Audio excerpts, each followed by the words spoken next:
by the U.S. military's National Guard. Well, wildfires continue. America's days-long stretch of deadly spring weather. Tens of thousands of East Texans are still without power. Tonight, state capitals across the country are on alert. It was a scene of chaos. States of emergency declared across the South. The second largest blaze in that state's history. It warns that there will be many more disasters.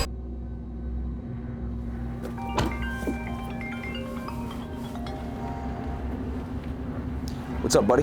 Hey, bro, you watching the news? Nah, man, I'm out at the range. What's going on? Man, I'm up in the city right now. Things are getting really crazy here. I'm about to hop in the truck and head to the shop. All right, man, I'm coming back. All right, sweet.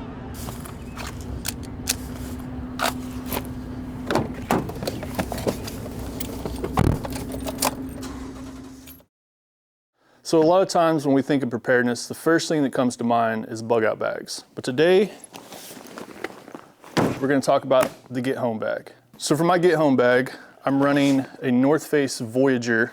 I believe it's a 32-liter bag. Perfect size for what we need it for. It's not too big, not too bulky. You can wear it as a backpack. You can throw it in the back seat of your pickup, into the trunk of your car, whatever you got. We'll start going through some of the contents here. In the lid here, of course, it's got the zippered mesh pocket. In here, I'm simply just running a Ride in the Rain notebook. You never know when somebody might give you directions or some important information that you need to write down. I also have an extra pocket knife in here. Med kit, super important, always have one on you.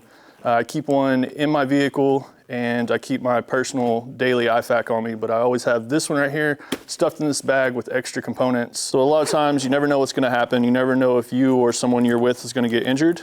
So I've got a tourniquet accessible right there on top. I've got some gloves, trauma shears, so you can see what you're doing, some nasal pharyngeals for airway, and I have a few of these space blankets. They're great for a hasty shelter to keep warm. This little small pouch here is gonna have just a couple of odds and ends. I have some fire starter in here, a lighter, waterproof matches, as well as about 50 feet of cordage. I have this little Magpul DACA pouch. In here, I'm simply carrying a spare set of gloves, a headlamp so that you can see what you're doing at night, and just a change of underwear and socks. So I've got this little admin pouch. In here, I'm carrying a spare battery bank so that I can keep my phone charged. On my phone, I'm keeping downloaded maps of the area and my state on Onyx and iOverlander. As well as on iOverlander, it's a really great app. I can keep bathrooms, public water access, different things like that marked, which is really handy. I have cords and the charging block for my phone or for the battery bank. I also have a couple chem lights in here, an extra pocket knife, and a handheld flashlight.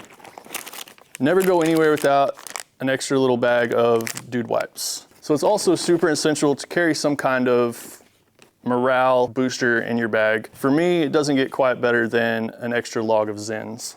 In this side pouch here, I'm carrying a couple extra magazines for my rifle as well as my EDC pistol that I have on me at all times. Over here in the side compartment, so this is gonna be all of my water, my hydration kit. I've got some water purification tablets, this small Nalgene from Cana Provisions. I have also this little Platypus pouch, which is really nice. I can carry 2 liters of water in here. When I'm not using it, I can bundle it up, stuff it in my pocket. Doesn't take much room at all for the amount of water that you can hold. So also in here I have a gravity purification bottle. So this you can simply fill up with creek water, whatever kind of water you have access to. And this is made by Lifestraw. You can attach this to the bottom here, just hang it, and the gravity will feed through the tube and filter the water for you, which is really nice. Keep this little small pouch full of snacks. I've got protein bars in here, a few granola bars, some electrolyte packages, which is nice. So one thing that's often overlooked with your water supply are these Silcox keys. Great little water access tool. A lot of your public places, your public buildings will have an external water source, but a lot of times they won't be locked, but they won't have the little turn knob on the spigot. And these you can hook on there, you can turn the water on, you can access water without causing a big problem. So we live in a rural area, but oftentimes we're moving through local cities. So you got places like Portland, Seattle, stuff like that. If you're in there when things get crazy, you never know what's gonna happen. There could be some riots that spike up, some protests, things like that. So I like to carry a gas mask with a few extra filters. Also in the area we live in, there's a lot of forest fires. So this can tremendously help out with that as far as getting through and getting out of the smoke. So a little flex you're not gonna see in many people's bags, but I thought it was pretty essential, is I have a little pouch here of smoke grenades and bangers. So my thought process on this is I have a couple black smoke grenades here. You never know when you're gonna need to mask your movement or you're gonna need some kind of cover concealment, right? So you can pop one of these and it's gonna smoke the area out. It's gonna give you an opportunity to move from where you're at to a location that you need to be in. I also carry a red smoke, so I can use that for signaling. Let's say I get somewhere, I get injured, someone I'm with is injured, we need to call for help, and we're out in the forest or we're in an area that we're not easily seen. So I can pop this red smoke and it's gonna give off a really big, bright red smoke. So it should be able to give my location to anyone that I need to give it to. So these are all from IWA. Check them out. They have some amazing products. They're coming out with some really new, awesome tech. On this, I'm also carrying just a little distraction device, a little flashbang basically. And for that, I kind of was thinking, you know, if you're in a situation that you need to distract someone from what you're doing or from where you're at, you could possibly toss this off into a location and distract someone's gaze in that direction. Last little pocket I've got here is this top little zipper pouch. In here, I'm carrying a silent Faraday bag wallet. So if I get in a situation where I feel like I need to, I can tuck my phone in here. It's gonna kill my phone, kill my cell signal, and my location. So also in here, I'm carrying some spare cash. I keep a couple $100 in here, mostly 10s and 20s. When things get a little crazy, the possibility of using your debit card or your credit card might not exist. So it's nice to always have some spare cash on you. On the inside here, if things get really bad, you need to get out of Dodge, it's always good to carry your passport on you. I carry this little Zoleo on me. This is a little GPS device, messaging device. So I can turn this on, it Bluetooths to my phone, and if I'm somewhere without cell service, I can still text, message people. You can share your coordinates with people, and there's also an SOS button that you can hit in case of an emergency to call in search and rescue or whatever you may need. Buddy and I have virtually 95% the same exact get home bags. They're full of really important stuff. We agree on from top to bottom on what's in these kits. There's a couple things that I have in my kit that I think is worth mentioning to you all, and I think Buddy is going to be adding some of these to his kit very soon as well. The first thing is paper maps. Paper maps is a lost art. Not knowing how to read paper maps is a huge problem nowadays, and this one is Oregon and Washington, my two immediate states in the region that we're in. Get yourself a paper map, learn how to use it, learn how to navigate with it, because if the grid is down or you lose your phone or it gets broken, you may have to rely on this to make your way back home. The other thing is comms. Communication is very interesting and necessary. There's a lot of facets to it, and part of communication is knowing what's going on around you. So I have one of these Uniden police scanners right here. It's tuned into all of my local areas. I can just listen and find out what's going on and what sort of emergency we're dealing with. This is a great little tool, not very expensive, to throw in your bag, and you can listen in to what's happening around you.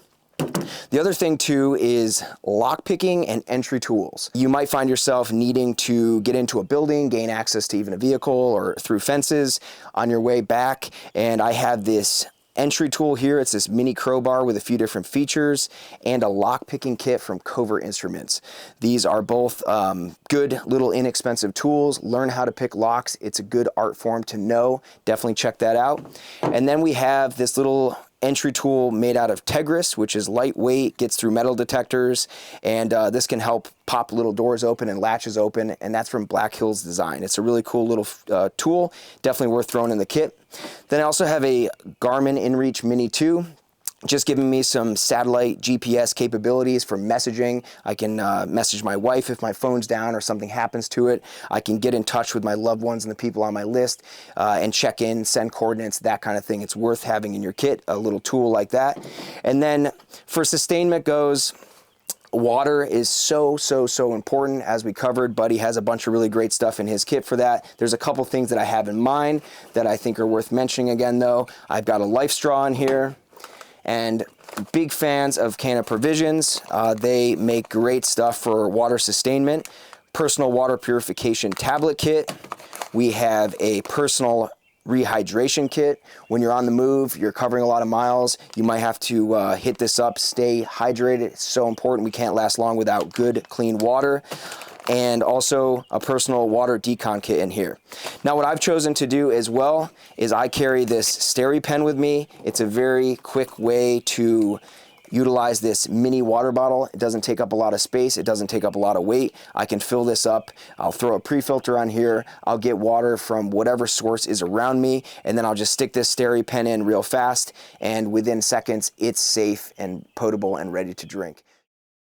If you guys are liking any of this content, like, subscribe. If you have any questions about our kits, about anything we have going on here at Guerrilla Tactical, feel free to drop us a DM or a message, and we would be stoked to talk to you about this stuff. So remember guys, preparedness is not about perfection. It's just about getting started. A lot of people can kind of get stressed out and feel like they need to drop a ton of money on this kind of stuff. This really isn't all that expensive to get into. A lot of these items are readily available at Walmart, on Amazon, different things like that. I would say sit down, make a list of what you think that you need. Kind of give yourself a self-justification for each item before you place it in the bag. Figure out where you're at, the environment you're in, the location that you're in, and choose your specific items based on any kind of scenario that you may come across. Start with the essentials: water, shelter, medical, the thing that you're gonna need to sustain yourself and to get home.